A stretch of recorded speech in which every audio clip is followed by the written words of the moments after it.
தமிழ்நாட்டில் 8800 பால் கூட்டுறவு சங்கங்களில் உள்ள 3,16,000 பால் உற்பத்தியாளர்களிடமிருந்து தினசரி 34 லட்சம் லிட்டர் பால் கொள்முதல் செய்யப்பட்டு ஆவின் நிறுவனத்தின் மூலம் நாளொன்றுக்கு 31 லட்சம் லிட்டர் பால் நுகர்வோருக்கு விற்பனை செய்யப்பட்டு வருகிறது. தற்போது 4.3% கொழுப்புச்சத்து மற்றும் 8.2% இதர சத்துகள் அடங்கிய 1 லிட்டர் பாலுக்கு கொள்முதல் விலையாக 35 ரூபாயும் மாநில ஊக்கத்தொகையாக 1 லிட்டர் பாலுக்கு 3 ரூபாயும் ஆக மொத்தம் 1 லிட்டருக்கு கொள்முதல் விலை 38 ரூபாய் 5/11/2022 முதல் வழங்கப்பட்டு வருகிறது. அதிகாலை 3 மணிக்கே எழுந்து மாடுகளை சுத்தம் செய்து பால் உற்பத்தி செய்யும் உற்பத்தியாளர்களின் உழைப்பையும் தீவனம் மற்றும் வேலையாட்களின் கூலி உள்ளிட்ட அதிகரித்து வரும் செலவுகளையும் கடந்த கால அரசு போதிய அளவில் கருத்தில் கொள்ளவில்லை. உற்பத்தியாளர்களுக்கு கொள்முதல் விலையை உயர்த்த வேண்டும் என்ற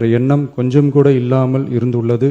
கடந்த காலத்தில் கொள்முதல் விலை உரிய அளவில் உயர்த்தப்படாத நிலையில் நம் அரசு சந்தித்து வரும் அதிகப்படியான நிதி நெருக்கடியிலும் பால் உற்பத்தியாளர்களின் நலனையும் வாழ்வாதாரத்தையும் கருத்தில் கொண்டு அவர்களின் உன்னதமான உழைப்பிற்கு உரிய மதிப்பை வழங்கும் வகையில் கொள்முதல் விலையை உயர்த்துவது நமது அரசின் கடமையாகும்.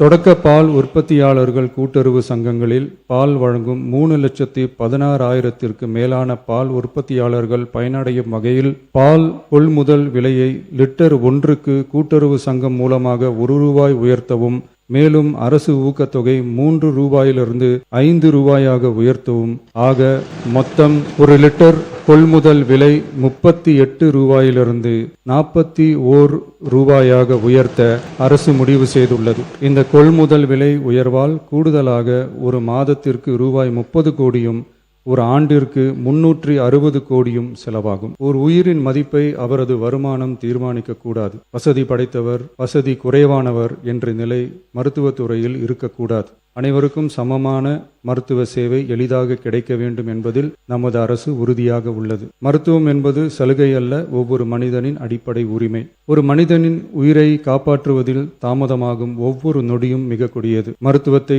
தேடி வரும் மக்களின் பாதையில் இருக்கும் தடைகளான வறுமை, தொலைவு, மருத்துவர் பற்றாக்குறை, மருந்துகளின் விலை, மருத்துவ விழிப்புணர்வு இல்லாமை, காத்திருப்பு, அவசர கால வசதியின்மை போன்றவற்றை படிப்படியாக அகற்றி ஏழை, பணக்காரர், கிராமம், நகரம் என்ற பாகுபாடின்றி ஒவ்வொருவருக்கும் தரமான மற்றும் எளிதான மருத்துவ சேவை கிடைக்க செய்வதை முதன்மையான நோக்கமாக கொண்டு செயல்பட்டு வருகிறது நமது அரசு. மருத்துவம் மற்றும் மக்கள் நல்வாழ்வு துறையில் சில அறிவிப்புகளை சட்டப்பேரவை விதி 110 கீழ் இன்று வெளியிட விரும்புகிறேன். வடசென்னை மக்களுக்கு உயர்தர மருத்துவ சேவை எளிதில் கிடைக்கும் வகையில் பெரம்பூரில் ரூபாய் 300 கோடி மதிப்பீட்டில் 400 படுக்கைகள் கொண்ட உலக தரத்திலான பன்னோக்கு உயர் சிறப்பு மருத்துவமனை அமைக்கப்படும். முதலமைச்சரின் விரிவான மருத்துவ காப்பீட்டு திட்டத்தின் இலவச மருத்துவ சிகிச்சைக்கான மருத்துவ காப்பீட்டு தொகை ஆண்டொன்றுக்கு தற்போதுள்ள 5 லட்சத்திலிருந்து ரூபாய் 25 லட்சமாக உயர்த்தப்படும். திருநங்கையர்களுக்கான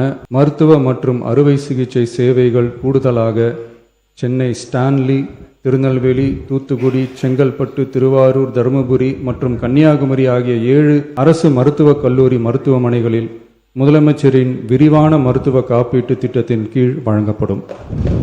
தமிழ்நாட்டில் 2014 ஆண்டிற்கு பிறகு புதிய அரசு செவிலியர் கல்லூரிகள் தொடங்கப்படாத நிலையில் தரமான மருத்துவ சேவைக்கு தேவையான செவிலியர், மருந்தியல் மற்றும் துணை மருத்துவ பணியாளர்களை உருவாக்கும் வகையில் அரசு மருத்துவ கல்லூரிகளில் ரூபாய் 351 கோடி மதிப்பீட்டில் கூடுதல் மாணவர் சேர்க்கை இடங்கள் உருவாக்கப்படும்.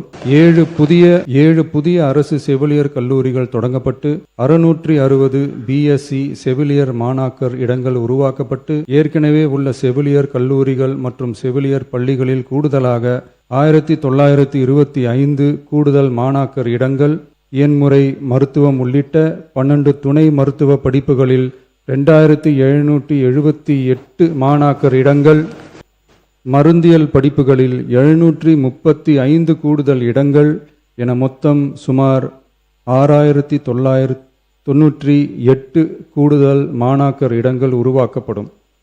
தமிழ்நாட்டில் அதிகரித்து வரும் புற்றுநோய்களை தடுக்கவும் தரமான சிகிச்சை வழங்கவும் முதலமைச்சரின் புற்றுநோய் பராமரிப்பு இயக்கம், chief ministers cancer care mission 677 கோடியே 44 லட்சம் ரூபாய் மதிப்பீட்டில் மேம்படுத்தப்படும். சென்னை ராஜீவ்காந்தி அரசு பொது மருத்துவமனையில் 471 கோடியே 80 லட்சம் ரூபாய் மதிப்பீட்டில் G+14 தளங்களுடன் ஒருங்கிணைந்த புற்றுநோய் சிகிச்சை பிரிவு அமைக்கப்படும்.